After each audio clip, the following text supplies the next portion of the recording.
make the blood vessels burst. The astronauts would bleed. क्या होता है मून? अभी रिसेंटली में सुनीता विलियम्स एक नासा की एस्ट्रोनॉट है, एक एस्ट्रोनॉट है, वो फंस गए थे स्पेस में, and she came back after so long. I guess around she came back after 1 month or more. I'm not sure. So क्या होता है जब आपको मून, जब एस्ट्रोनॉट्स को मून पे जाना होता है तो दे wear a special suit to protect, suit with space suits पहनते हैं जिसमें एयर ऑलरेडी फिल होता है. अगर वो सूट्स ये नहीं पहनेंगे तो वहाँ पे प्रेशर, एयर प्रेशर नहीं होता, जहाँ पे उनकी जो ब्लड वेसल्स है वो बर्स्ट कर सकते हैं and they can bleed. So wind, next topic.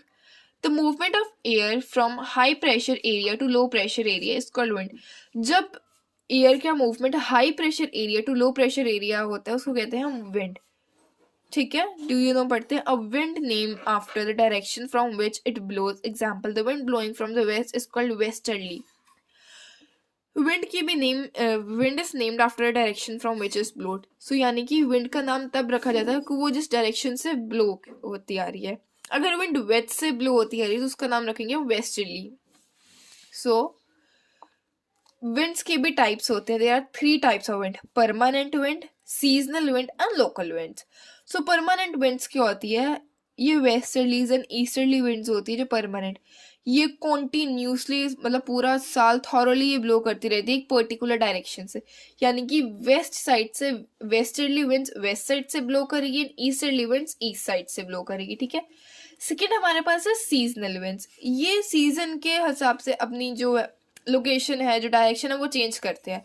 जैसे for example monsoon in India. ठीक है. लोकल विंड्स, ये सिर्फ एक पर्टिकुलर पीरियड या फिर डे या फिर ईयर के लिए एक स्मॉल एरिया पे होती है. For example land and sea breeze. ठीक है. सो 3 टाइप्स की हमारे पास विंड भी हो गई. And cyclone, it's a natural disaster, यहाँ पे दिया हुआ है. ठीक है. इट्स नॉट इम्पॉर्टेंट बट ठीक है, अगर पढ़ना चाहो तो पढ़ सकते हो. So last we have moisture. Moisture क्या, जब हम कहते हैं ना यार मौसम कितना चिपचिप हो रहा है, दैट इज कॉल्ड मॉइस्चर. जब वो चिपचिप नहीं होता, दैट.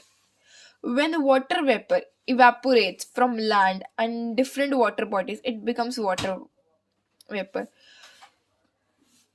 सो जब वाटर इवेपोरेट हो जाता है लैंड से और डिफरेंट वाटर बॉडी से, उसको कहते हैं वाटर वेपर. जो हम कहते हैं यार कितना ह्यूमिड मौसम हुआ है ना आज. मॉइस्चर कभी कभार एयर में जो when moisture is in the air at any time, किसी भी टाइम मॉइस्चर प्रेजेंट है, हम उसको कहते हैं humidity. When the air is full of water vapour we call it a humid day. वही मैंने अभी बात की, जब हम कहते हैं भाई आज बहुत चिपचिप हो रहा है, बहुत कितना ह्यूमिड है. स्पेशली ये कब होता है, गर्मियों में. As the air gets warmer, its capacity to hold water vapor increases and so it becomes more and more humid. जैसे जैसे जो एयर है वो वार्मर होती जाएगी, उसकी पानी को होल्ड करने की जो कैपेसिटी है वो इंक्रीज होती जाएगी और इसकी वजह से जो डे होगा वो और ज़्यादा ह्यूमिड होता जाएगा. सो यहाँ पे क्वेश्चन बन सकता है, या फिर बुक में दिया, on a humid day clothes take longer to dry and sweat from our body doesn't evaporate easily, making us feel uncomfortable. So यहाँ पे question बनता है, why on a humid day clothes take longer to dry and sweat from our body does not evaporate easily? Because of humidity. As the air gets warmer, its capacity to hold water increases, जिसकी वजह से जो हमारा day है वो बहुत ज़्यादा humid बनता जाता है. ठीक है. नेक्स्ट पैराग्राफ पे आते हैं. When water vapor rises, it starts cooling. The water vapor condenses, causing formation of droplets of water. Clouds are just masses of such water droplets. When these droplets of air become too heavy to float in the air, they become down as precipitation. So जब water vapour rise होता है, ये ठंडा होना शुरू हो जाता है और जब ये जो वाटर कंडेंस होता है वो ड्रॉपलेट्स ऑफ वाटर फॉर्म करता है. एंड जो क्लाउड्स है ये basically in masses, in water droplets के मासेस है. जब ये वाटर ड्रॉपलेट्स हैवी हो जाती हैं हवा में फ्लोट करने के लिए, तो ये बारिश बन के नीचे आ रही, प्रेसिपिटेशन मीन्स रेनफॉल, ठीक है। Precipitation that comes down to the earth in liquid form is called rain, as I taught you earlier. So most of the groundwater from the rainfall, sorry, most of the groundwater comes from the rainwater. Plants help preserve water. When trees on hillsides are cut, rainwater flows down on the bare mountains and cause flooding on low-lying areas. जब हम plants को cut कर देते हैं hill side से, तो क्या करता है, ये water flow down हो जाता है. जब ये water flow होता है, it causes floods in low-lying areas. On the basis of mechanism, we have three types of rainfall: the conventional rainfall, the orographic rainfall and the cyclonic rainfall. ठीक है, यहाँ पे रेनफॉल के टाइप्स को तो explain नहीं करा, तो ठीक है हम नहीं करेंगे, बट यहाँ पे इंपॉर्टेंस दी हुई है रेनफॉल की. So what is the importance?